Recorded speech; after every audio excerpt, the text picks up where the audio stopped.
Is blood traceable? And the trash, where does it go after it's picked up?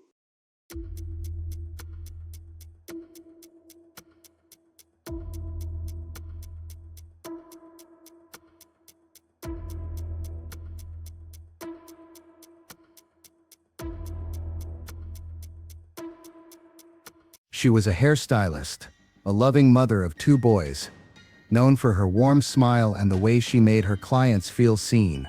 On the cold morning of January 2, 2025, 30-year-old Ashley Elkins left home in Warren, Michigan for routine errands and vanished without a trace. Days later, her car was found abandoned near the apartment of her ex-boyfriend, DeAndre Booker. Police suspicion grew quickly, especially after investigators uncovered disturbing search terms in his phone.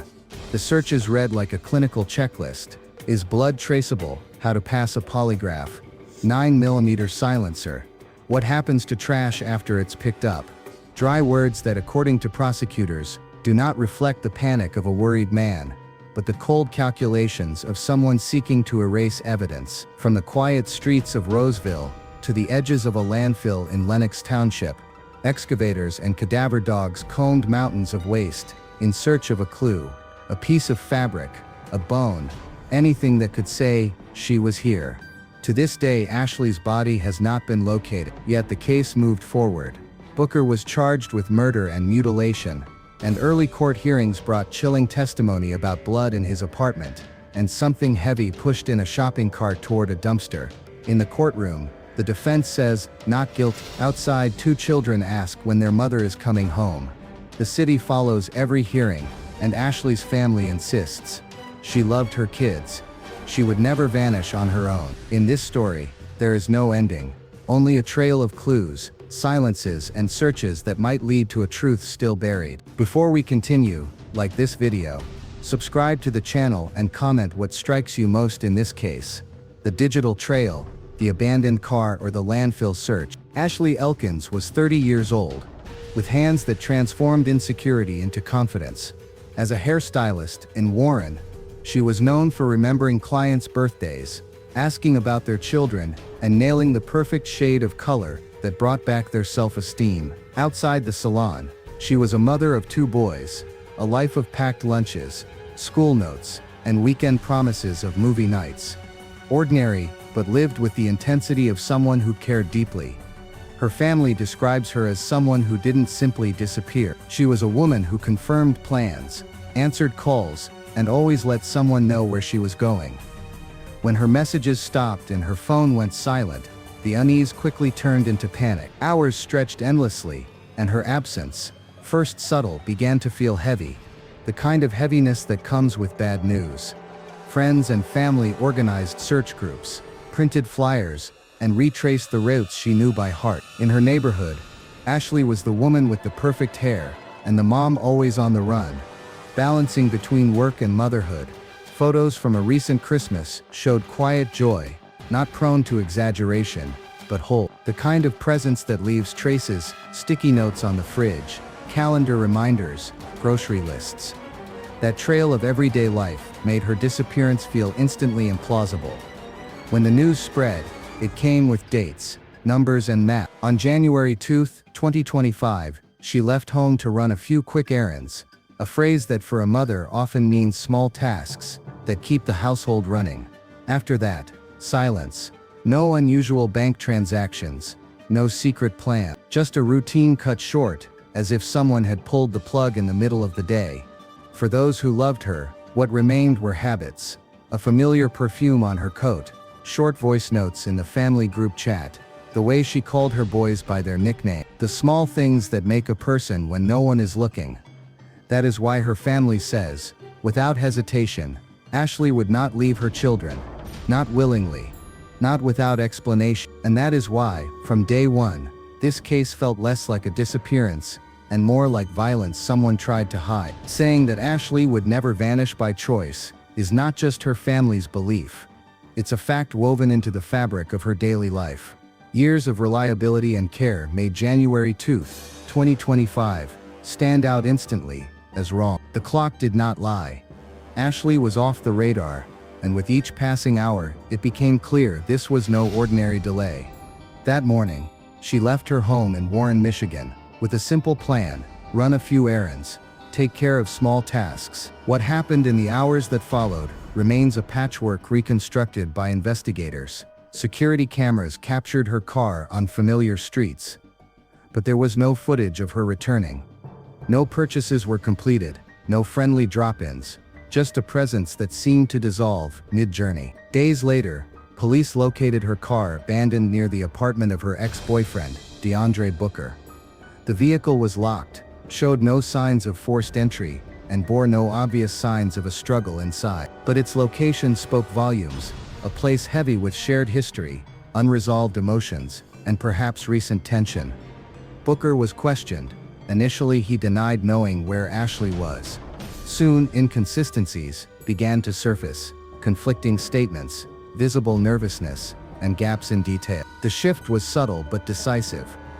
This was no longer treated as a simple missing person case, but as a potential crime scene without a body. From there, the timeline filled with critical markers: searches in the area surrounding the car, interviews with neighbors, seizure of electronic devices, and collection of digital data. It was in this digital sphere that investigators would uncover their first chilling break: a series of online searches that read like the outline of a terrible plan. When forensic teams delved into DeAndre Booker's phone, they uncovered a disturbing sequence of searches. The dates and wording left little room for doubt. On December 22, 2024, telling God I want to kill someone. A week later, December 29, variations of 9mm silencer, Roseville, MI, Roseville, Michigan, and murder out of Rage X. On January 2, 2025, the very day Ashley vanished, came shotgun through pillow, shotgun throw pillow, and can you track location when phone is off?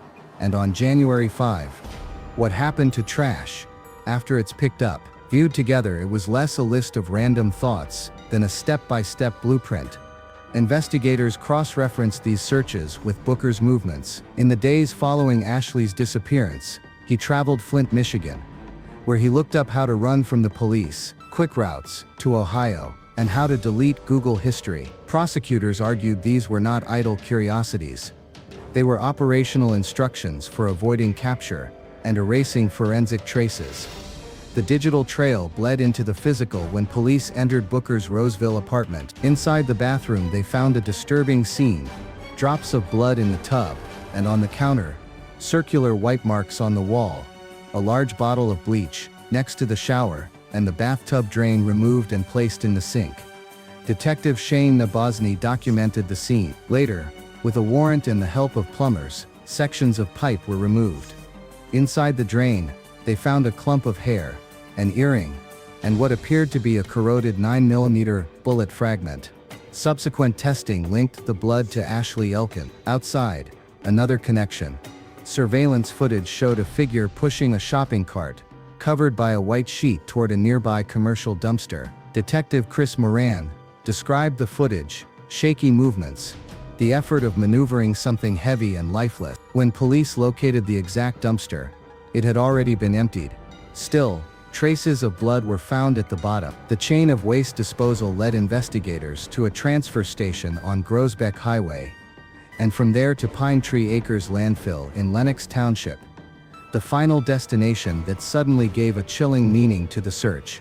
What happens to trash after it's picked up? The discovery triggered a large-scale operation. 40 to 50 personnel, heavy machinery, and cadaver dogs searched 6 to 7 acres of refuse for days. The city watched, the family prayed, and mechanical shovels tore into the frozen heap. By the end of the week, nothing definitive was recovered.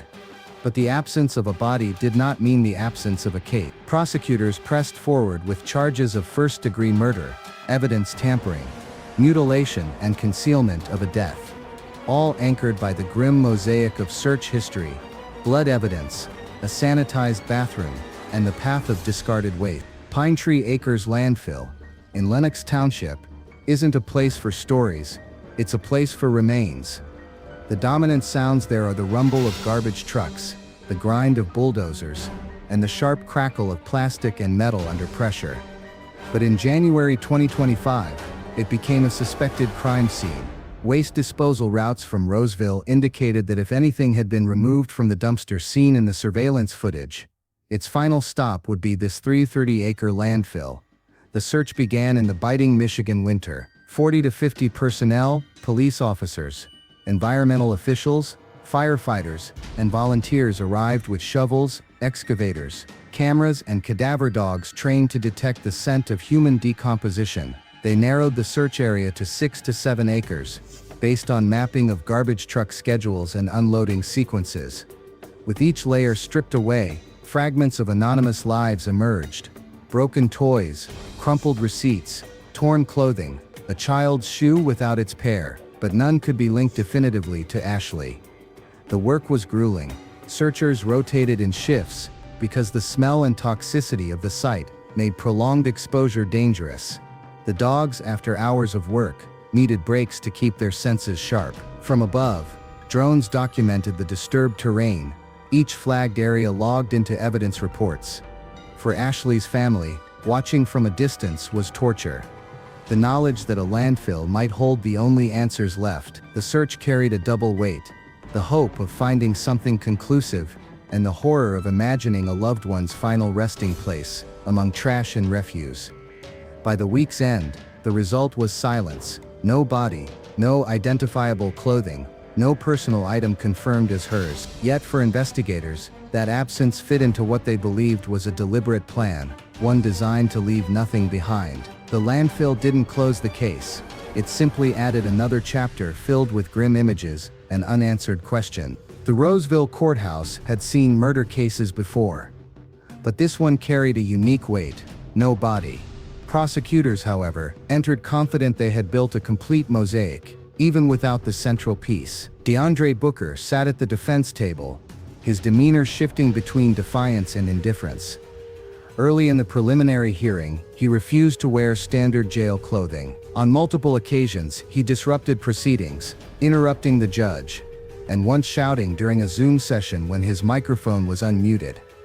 Judge Joseph F. Bodeker kept the proceedings on track, but noted each incident for the record. The prosecution presented what they called an undeniable trail of evidence: the incriminating search history, the blood in the bathroom, the earring and hair found in the drain, the possible bullet fragment, and the video of the shopping cart under a white sheet being pushed to the dumpster. Each witness added a layer: Detective Chris Moran, describing the footage; Officer Shane Nabusny, detailing the bathroom scene; Officer Michael Munafo, recounting what was recovered from the pipes.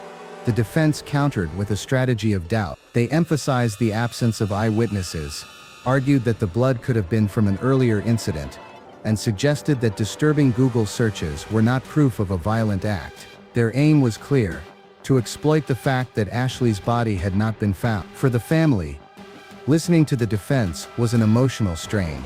Both Ashley's and Booker's mothers were present, two families bound together by the worst of circumstance. Prosecutors, however, remained firm.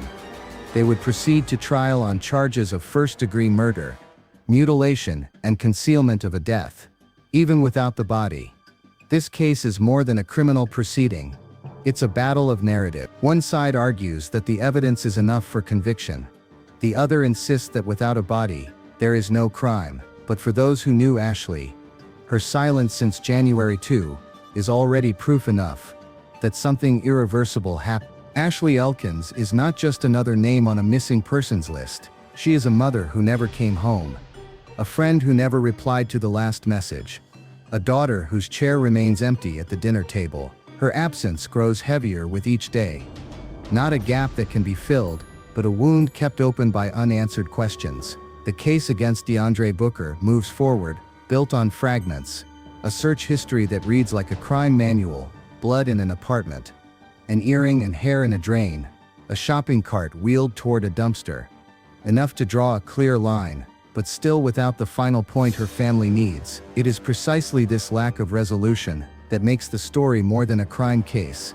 It's about the limbo families of the missing endure, the daily fight to keep the memory alive, and the hope that, even wounded, refuses to die. As the court decides Booker's fate, the question remains the same as it was on January 2, 2025.